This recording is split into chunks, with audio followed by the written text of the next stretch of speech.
Everybody wants a blizzard.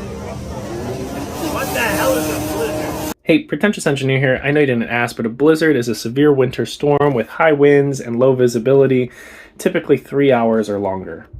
Now, meteorology is an advanced science, so I understand if you're not an expert in this area. And also, Mar-a-Lago is not going to experience a lot of blizzards, so I think it's a common mistake. Now, fun fact, there are also what are called ground blizzards, in which there's such high winds that it actually scoops up snow off the ground and decreases the visibility as well, without any snow falling from the sky. But anyway, you can sip on that.